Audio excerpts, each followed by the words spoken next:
प्रिय विद्यार्थियों, आज हम मैकियावेली का थर्ड पार्ट वाला पोर्शन पढ़ रहे हैं और ये बीए तृतीय वर्ष का प्रश्न पत्र में फर्स्ट प्रश्न पत्र में शासक के गुण वाले जो हम चैप्टर पढ़ रहे हैं परीक्षा की दृष्टि से बहुत महत्वपूर्ण है।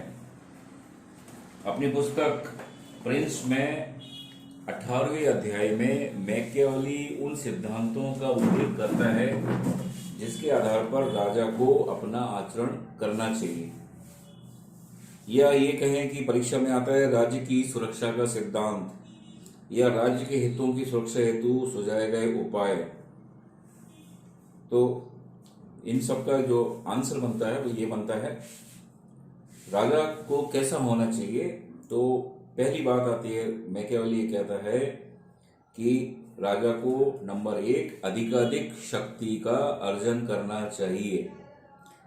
शक्ति ही सत्य, माइट इज राइट में विश्वास करता है मैकियावेली, और शक्ति मैकियावेली की समस्त राजनीतिक विचारधारा का केंद्रीय तत्व है। इसलिए मैकियावेली अपने शासक को अधिकाधिक शक्ति प्राप्त करने, उसे बनाए रखने और उसका विस्तार करने के लिए निर्देश देता है। इस संबंध में मैकियावेली का विचार है कि शासक का मूल कर्तव्य बाहरी आक्रमण से सुरक्षा और आंतरिक क्षेत्र में शांति तथा व्यवस्था बनाए रखना है, और यह कार्य शक्ति के आधार पर ही संभव है। दूसरी बात आती है कि वह है राष्ट्रीय सेना। मैकियावेली कहता है कोई भी शासक अपने नागरिक देशभक्त सेनाओं के बिना सुरक्षित नहीं रह सकता। सहायक और भाड़े के टट्टू शासन के लिए भयानक होते हैं संकट, क्योंकि ना वे केवल बुजदिल होते हैं बल्कि अपने स्वामी के लिए हानिकारक होते हैं। ये उद्देश्यहीन, प्रेमहीन और प्रेरणाहीन होते हैं। तो नरेश को राज्य की रक्षा के लिए एक शक्तिशाली राष्ट्रीय सेना रखना चाहिए। उसे किराए की सेना पर कभी भरोसा नहीं करना चाहिए। असंगठित, महत्वाकांक्षी, अनुशासनहीन, अकृतज्ञ मित्रों में बहादुर परंतु शत्रुओं में कायर होते हैं। उन्हें ईश्वर से कोई भय नहीं होता, मनुष्यों में कोई विश्वास नहीं होता है। दूसरों के अस्त्र या तो असफल हो जाते हैं या तीवर ढालते हैं या बाधा प्रस्तुत करते हैं। तो इसलिए राष्ट्रीय सेना होनी चाहिए, मैकियावेली ये कहता है। तीसरी बात आती है साम, दाम और दंड और भेद को अपनाना। मैकियावेली के द्वारा अपने नरेश को साम, दाम, दंड और भेद का आवश्यकता अनुसार प्रयोग करने का निर्देश दिया जाता है। राजा को जनता के सामने मानवोचित गुणों का प्रदर्शन करना चाहिए, जिससे लोग समझें राजा बहुत सद्गुणी है, परंतु उसे सद्गुणी का दास नहीं होना चाहिए। राजा के द्वारा अपने राज्य के नागरिकों और अन्य राज्यों के शासकों को जो वचन दिए गए हैं उनका महत्व है, लेकिन उनका पालन तभी तक किया जाना चाहिए जब तक कि ऐसा करना राज्य के हित में हो। फिर बात आती है सिंह और लोमड़ी के गुणों को धारण करना। छल कपट को जानने के लिए राजा को लोमड़ी और भेड़ियों को डराने के लिए शेर होना चाहिए। शासन के विरुद्ध किए जा रहे विभिन्न प्रकार के षड्यंत्रों और उपद्रवों को जानने और उनसे बचने के लिए उसमें लोमड़ी की चालाकी और मक्कारी एवं भेड़ियों अर्थात विदेशी आक्रमणकारियों को डराने के लिए उसमें सिंह जैसी ताकत होनी चाहिए। मनुष्य मानवीयता और पशुता के विरोधी तत्वों से मिलकर बना है, इसलिए राजा को इन दोनों तत्वों के साथ व्यवहार करने के उपायों का ज्ञान होना चाहिए। नेक्स्ट पॉइंट है कानूनों का कठोरता पूर्वक पालन करना। कानूनों का पालन नितांत आवश्यक है, इसलिए राजा के द्वारा सामाजिक मामलों में किसी प्रकार की निर्बलता नहीं दिखाई जानी चाहिए। कठोरतम दंड की व्यवस्था की जानी चाहिए, जिससे कानून की अवहेलना करने वालों को सदैव भय रहे।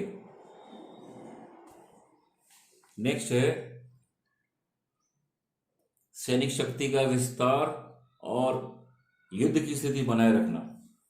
मैकियावेली की मान्यता है कि सैनिक शक्ति का विस्तार किया जाना चाहिए और युद्ध की स्थिति को बनाए रखना चाहिए। युद्ध की स्थिति से न केवल सैनिकों में बल्कि साधारण नागरिकों में भी अनुशासन, देशभक्ति, एकता और कठोर जीवन की आदत का विकास होता है।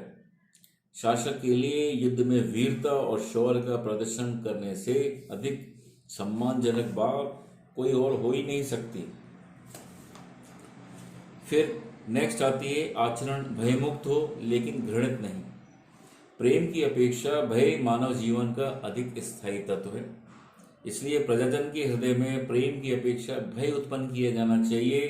परंतु इस बात का भी ध्यान रखा जाना चाहिए कि प्रेम घृणा में न बदल जाए, अन्यथा राज्य और राजा दोनों का नाश असंभव नहीं रहेगा। नेक्स्ट है सम्मानपूर्ण आचरण।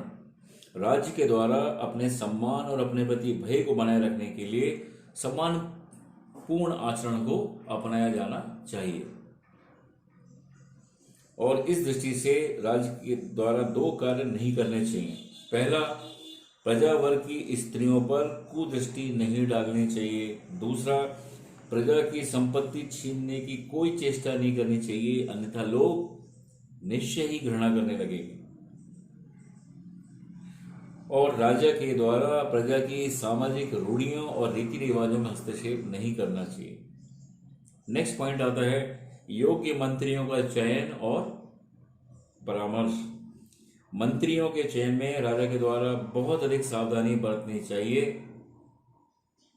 क्योंकि मंत्रियों की योग्यता और वफादारी पर ही शासन की कुशलता निर्भर करती है। मैकियावेली के अनुसार राजा के द्वारा मंत्रियों से परामर्श लिए जाना चाहिए। नेक्स्ट है चापलूसों से दूर रहना। मैकियावेली के अनुसार आत्मस्तुति मानव की स्वाभाविक कमजोरी है, इसलिए शासक को चापलूसों से बचकर रहना चाहिए। चापलूस लोग राज्य और राजा के लिए कोई भी संकट उत्पन्न कर सकते हैं, इसलिए राजा के द्वारा चापलूसों को हतोत्साहित करना चाहिए। नेक्स्ट पॉइंट है मितव्ययता लेकिन साथ में उदारता। राजा को अपने खर्चे में कमी रखनी चाहिए जिससे राजकोष को हानि ना हो, लेकिन लड़ाई में लूट का जो माल है उसे चुपचाप खजाने में जमा नहीं करना चाहिए। उसको उदारता पूर्वक प्रजाजनों और सैनिकों में बांट देना चाहिए, जिससे वे भी संतुष्ट रहें। नेक्स्ट है व्यापार और वाणिज्य का विकास। राजा को व्यापार और वाणिज्य की उन्नति की ओर सदैव ध्यान देना चाहिए, नहीं तो राज्य निर्धन हो जाएगा और उसका कुफल उसे भोगना पड़ेगा। लेकिन ऐसा करते हुए इसे स्वयं व्यापार और वाणिज्य के चक्कर में नहीं फंसना चाहिए। नेक्स्ट है कला और साहित्य में रुचि। राजा को कला एवं साहित्य में रुचि लेनी चाहिए, जिससे जनता यह समझे कि राजा इनके विकास और उन्नति के लिए सदैव उत्सुक है। नेक्स्ट है निपुणता और योग्यता को प्रोत्साहन। निपुणता और योग्यता को प्रोत्साहित करने के लिए राजा के द्वारा पुरस्कार, उपाधियां और पद प्रदान किए जाने चाहिए। पुरस्कार, उपाधियों और पद प्रदान करने के कार्य राजा के द्वारा स्वयं किए जाने चाहिए, क्योंकि इससे ख्याति बढ़ती है। लेकिन दमन करने और दंड देने जैसे अप्रिय कार्य राजा के द्वारा अपने अधिकारियों से करवाए जाने चाहिए, जिससे जनता के हृदय में राजा के प्रति घृणा की भावना उत्पन्न नहीं हो। नेक्स्ट है अंतर्राष्ट्रीय क्षेत्र में शक्ति संतुलन। अंतर्राष्ट्रीय क्षेत्र में नरेश को शक्ति संतुलन बनाए रखना चाहिए, जिससे कोई भी पड़ोसी राज्य इतना शक्तिशाली न हो पाए जिसके सामने इसे नतमस्तक होना पड़े। उसे पड़ोसी राज्य में सदैव ही हस्तक्षेप करते रहना चाहिए, जिससे वे अपने झगड़ों का निपटारा करने के लिए उसका मुंह ताका करें। मैकियावेली यह भी कहता है पड़ोसी राज्य को जीतने की अपेक्षा उसे मित्र बना लेना चाहिए। नेक्स्ट पॉइंट है विजित राज्य की जनता से मैत्री। दूसरे राज्य पर अधिकार करने के बाद उसके संविधान में किसी प्रकार का परिवर्तन नहीं करना चाहिए। वहां की प्रजा को प्रलोभन देकर और अच्छे व्यवहार से उनको अपना मित्र बना लेना चाहिए और पहले शासक की भूलों को सुधारने का प्रयत्न करना चाहिए। तो ये कुछ पॉइंट्स हैं और इसके अलावा आप देखेंगे कि जो बातें हैं वो आज के राज्य के लिए भी बहुत ज़्यादा ज़रूरी हैं। जो राजनीतिक शिक्षा की भी बात करता है, मैं केवल ये भी कहते हैं कि शासक को लोगों को राजनीतिक शिक्षा का प्रयास करना चाहिए, उन्हें राज्य के कार्यों में हिस्सा लेने का अवसर देना चाहिए। राज्य के हित और लोगों के हितों में कोई अंतर नहीं होना चाहिए। इसलिए निरंकुश शासक स्वयं लाभ के लिए निरंकुश नहीं बल्कि सार्वजनिक हित के लिए निरंकुश है।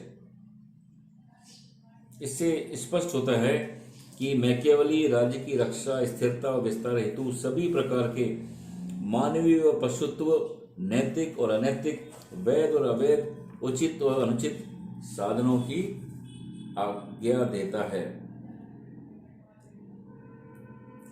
इसलिए उसने कोई राज्य का कोई दार्शनिक सिद्धांत प्रतिपादित नहीं किया है, ना कोई राज्य की परिभाषा दी है, ना उसकी उत्पत्ति या विकास का कोई सिद्धांत प्रतिपादित किया है। उसके अनुसार मैकियावेली की विचारधारा तो राज्य की सुरक्षा का सिद्धांत है, ना कि राज्य संबंधी कोई दर्शन। इसलिए स्पष्ट हो जाता है कि उसके विचार प्रशासक के लिए हैं और उसने शासन की कला को ही विस्तृत अध्ययन किया है। ये हमारा आज का मैकियावेली के संबंध में ये पाठ समाप्त होता है।